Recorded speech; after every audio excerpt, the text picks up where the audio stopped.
नमस्कार। देश प्रदेश के इस खास शो में आपका बहुत बहुत स्वागत है। मैं हूं आपके साथ जया कौशिक त्रिवेदी। सबसे पहले बात करते हैं असम की, जहां कल की वोटिंग के बाद जबरदस्त हंगामा बराक वैली के करीमगंज में देखने को मिला और इसकी वजह रही बीजेपी के एक उम्मीदवार के परिवार की गाड़ी के अंदर से ईवीएम की मशीन मिली। दरअसल सैकड़ों लोगों ने कल ईवीएम रखी एक निजी गाड़ी को घेर लिया। हंगामा इतना बढ़ गया कि पुलिस को लाठीचार्ज करना पड़ा, हवाई फायरिंग करनी पड़ी। विरोध इस बात को लेकर था कि ये गाड़ी करीमगंज जिले की पत्थरकंडी सीट से बीजेपी उम्मीदवार कृष्णेंदु पॉल के परिवार की है। कांग्रेस और दूसरी विपक्षी पार्टियां तुरंत हरकत में आ गई। कांग्रेस का कहना है कि ये बूथ कैप्चरिंग है और सब कुछ चुनाव आयोग की नाक के नीचे हो रहा है। चुनाव आयोग के सूत्रों के हवाले से एनडीटीवी को यह पता चला है कि पोलिंग बूथ से लौटने के दौरान सरकारी गाड़ी बीच रास्ते में खराब हो गई। पोलिंग टीम को दूसरी गाड़ी भेजने का भरोसा मिला, लेकिन गाड़ी पहुंचती उससे पहले ही पोलिंग टीम ने एक निजी कार से लिफ्ट ले ली, जो कि संयोगवश बीजेपी उम्मीदवार की निकली। चुनाव आयोग ने अपनी सफाई में यह भी जोड़ा कि ईवीएम बिल्कुल सलामत है। और कांग्रेस महासचिव प्रियंका गांधी वाड्रा ने इसको लेते हुए ट्वीट भी किया है, हमला बोला है, कहा है कि हर बार जब एक निजी गाड़ी में ईवीएम ले जाने के वीडियो सामने आते हैं, बिना किसी आश्चर्य के उसमें ये बातें सामने आती हैं कि गाड़ी आमतौर पर बीजेपी उम्मीदवार या उनके किसी सहयोगी की होती है। दूसरा, वीडियो को इकलौती घटना के तौर पर लिया जाता है और अपवाद के तौर पर खारिज कर दिया जाता है। तीसरा, बीजेपी अपने मीडिया तंत्र का इस्तेमाल वीडियो उजागर करने वालों को हारा हुआ बताने के तौर पर करती है। तथ्य ये है कि इस तरह की कई घटनाएं रिपोर्ट की जा रही हैं और इन पर कोई कार्रवाई नहीं हो रही है। चुनाव आयोग को इस तरह की शिकायतों पर निर्णायक कदम उठाने और सभी राष्ट्रीय पार्टियों को ईवीएम के इस्तेमाल पर फिर से गंभीरता से सोचने की जरूरत है। और वहीं कांग्रेस के सांसद गौरव गोगोई ने भी इस घटना पर ट्वीट किया है, लिखा है कि बीजेपी एक ही तरीके से असम जीत सकती है, ईवीएम लूट कर।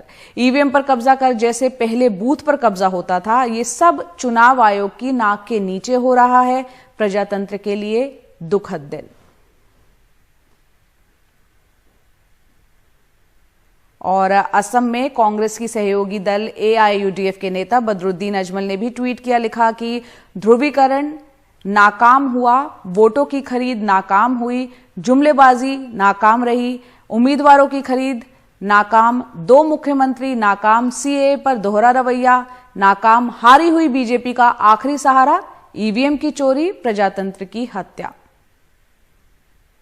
और इस पे ज्यादा जानकारी दे रहे हैं हमारे सहयोगी। इंसिडेंट कल शाम को हुआ था, जब जो पोलिंग पार्टी है, एक पोलिंग सेंटर का एक पोलिंग पार्टी जो कि राताबारी कॉन्स्टिट्यूएंसी में उनको तैनात किया गया था एक पोलिंग स्टेशन में। वहाँ से पोलिंग प्रोसेस कंप्लीट करने के बाद वो जब लौट रहे थे, करीमगंज टाउन लौट रहे थे, एक जगह पे उनका गाड़ी खराब हो गया, जो ऑफिशियली असाइन जो गाड़ी थी। इसके बाद जो प्रिसाइडिंग ऑफिसर है, उन्होंने सेक्टर ऑफिसर को ये इन्फॉर्मेशन दी थी कि गाड़ी खराब हो गई है। उनको बोला गया था कि रिप्लेसमेंट गाड़ी आएगी, मगर रिप्लेसमेंट गाड़ी आने में थोड़ी देरी हुई।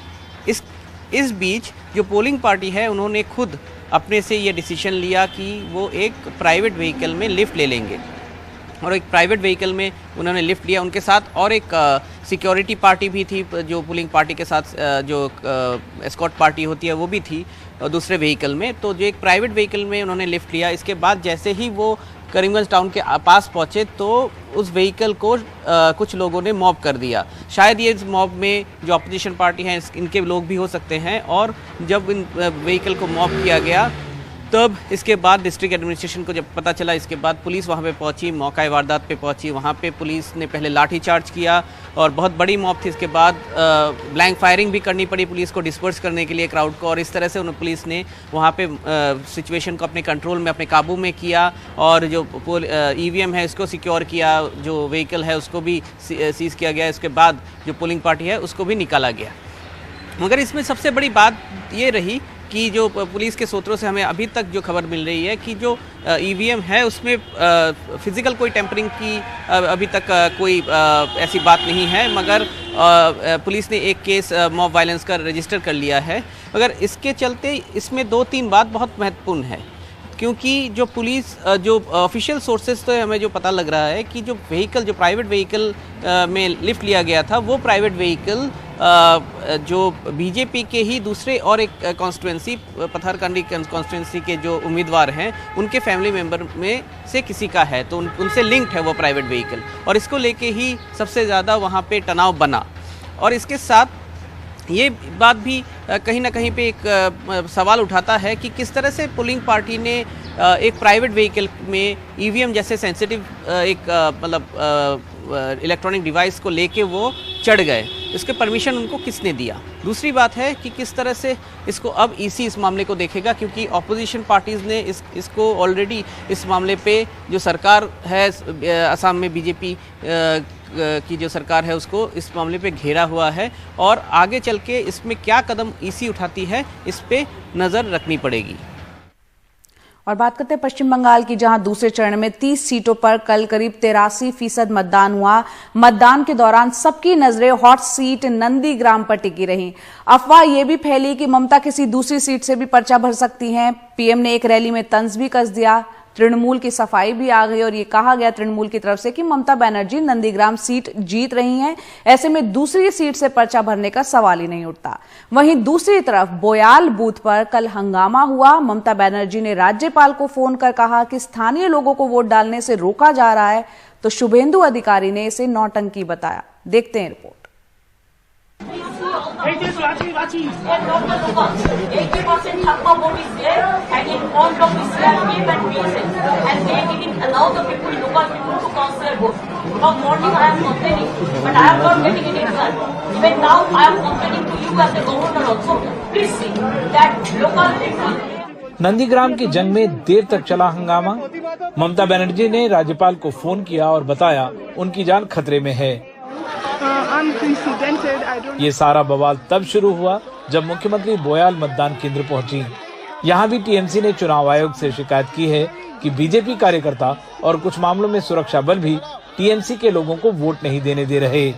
तृणमूल कांग्रेस ने दो मुख्य आरोप लगाए हैं। एक तो उन्होंने बताया कि करीब 10 बूथ में बीजेपी के कार्यकर्ता घुस गए हैं और वो वोटिंग अफेक्ट करने की कोशिश कर रहे हैं, और दूसरा उनका ये आरोप कि करीब 100-150 मशीनें काम नहीं कर रही, जिसपे ईसी ने अपना स्पष्टीकरण भी दिया है। क्योंकि ये नंदीग्राम की बात हो रही है तो यहाँ लगाए हुए एक एक आरोप को बहुत ही गंभीरता से लिया जाएगा, क्योंकि यहाँ पर स्टेक्स बहुत हाई हैं। जैसे कि आप देख सकते हैं मुख्यमंत्री खुद यहाँ पर हैं।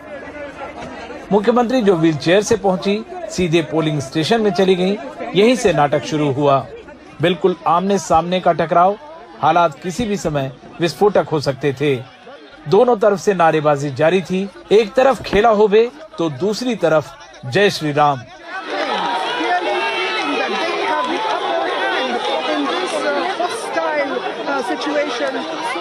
इस तनाव भरे माहौल में सुरक्षा बलों के लिए भी इम्तिहान की घड़ी थी, लेकिन अंत में हिंसा नहीं हुई। बेशक 2 घंटे चला हंगामा। कुछ देर बाद बहुत बड़ी तादाद में अर्ध सुरक्षा बलों के जवान चले आए। थोड़ी सी कोशिश से भीड़ तितर बितर हो गई। पोलिंग स्टेशन के दरवाजे खोले गए और मुख्यमंत्री बाहर निकली। उन्होंने कहा इसके लिए अधिकारी नहीं अमित शाह जिम्मेदार हैं। क्या करेगा बेचारा? All of the central forces है, हम उसको लिए हम I am proud of them, हम उसको हमारा बाबा सिस्टर मानते हैं, लेकिन वो तो होम मिनिस्टर इंस्ट्रक्शन दिया है। क्यों इलेक्शन कमीशन होम मिनिस्टर के इंस्ट्रक्शन सुनेगा? इसके फौरन बाद प्रधानमंत्री ने एक रैली में इस तमाशे पर चुटकी ली। साथियों, अभी कुछ ही देर पहले नंदीग्राम में जो हुआ वो हम सब ने देखा है। ये दिखाता है दीदी अपनी हार मान चुकी है। ये दिखाता है बंगाल में बीजेपी की सरकार बनने जा रही है।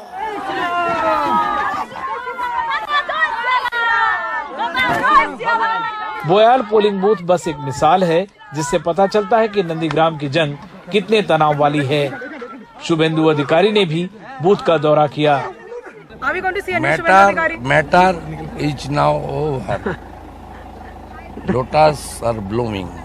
আপনি আরেকবার আপনার ডায়লগটা বলবেন যে বারবার বলেন না। हरे कृष्ण हरे हरे बीजेपी घरे घरे।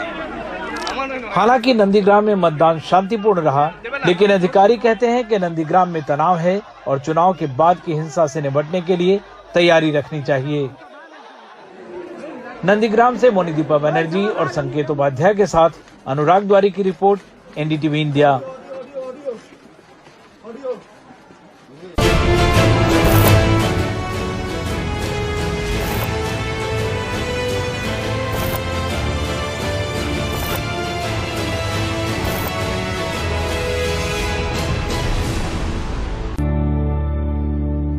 ब्रेक के बाद एक बार फिर आपका स्वागत है और अब आपको लिए चलते हैं कर्नाटक, जहां के मुख्यमंत्री बीएस येदियुरप्पा के खिलाफ बीजेपी विधायक के बाद उनके ही कैबिनेट के वरिष्ठ मंत्री ईश्वरप्पा ने विद्रोह कर दिया है। येदियुरप्पा पर मंत्रालय के कामकाज में हस्तक्षेप करने का आरोप लगाते हुए उन्होंने राज्यपाल से इंसाफ की गुहार लगाई है और शिकायत की कॉपी पार्टी आलाकमान को दिल्ली भी भेज दी है। बौखलाए येदियुरप्पा ने अपने सरकारी आवास पर मंत्रियों और विधायकों को अपने समर्थन में मीडिया के सामने हाजिर किया, हालांकि खुद वो चुप रहे। देखते हैं रिपोर्ट। कर्नाटक के पंचायती राज मंत्री के ईश्वरप्पा पहले भी येदियुरप्पा के खिलाफ बगावती तेवर दिखा चुके हैं, लेकिन इस बार सीधे वो राज्यपाल वजुभाई वाला से मिले और लिखित तौर पर शिकायत की कि मुख्यमंत्री बीएस येदियुरप्पा उनके मंत्रालय के कामकाज में दखल दे रहे हैं। मेरी जो समस्या थी वो मैंने लिखकर महामहिम राज्यपाल को दे दी है। इस बारे में मैं और कोई चर्चा नहीं करना चाहता। पहले बसवनगौर पाटिल यत्नाल और अब ईश्वरप्पा ने मुख्यमंत्री येदियुरप्पा के खिलाफ बिगुल बजाया है, तो येदियुरप्पा ने अपने सरकारी निवास पर मंत्रियों और विधायकों को मीडिया के सामने अपने समर्थन में पेश किया। मैरून कुर्ते में राजस्व मंत्री आर अशोक, स्वास्थ्य मंत्री डॉक्टर के सुधाकर और गृह मंत्री बसवराज बोम्मई जैसे वरिष्ठ मंत्री ईश्वरप्पा के खिलाफ मैदान में दिखे। हमारे मंत्रालय में मुख्यमंत्री की तरफ से कोई दखलंदाजी नहीं है। येदियुरप्पा हमारे नेता हैं। पंचायती राज मंत्री को अगर कोई शिकायत थी तो कैबिनेट के साथ बैठकर विचार विमर्श करना चाहिए। दूसरे फोरम भी हैं, उनको गवर्नर के पास नहीं जाना चाहिए क्योंकि गवर्नर प्रशासनिक मामलों में हस्तक्षेप नहीं कर सकते।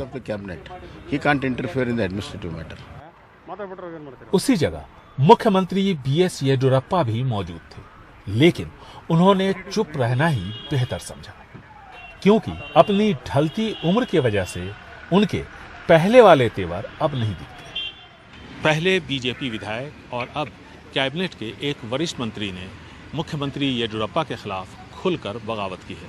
इसके पहले भी येदियुरप्पा के खिलाफ गाहे बगाहे बयानबाजी होती रही, कार्रवाई किसी के खिलाफ नहीं हुई, जिसे पार्टी आलाकमान की शह माना जा रहा है।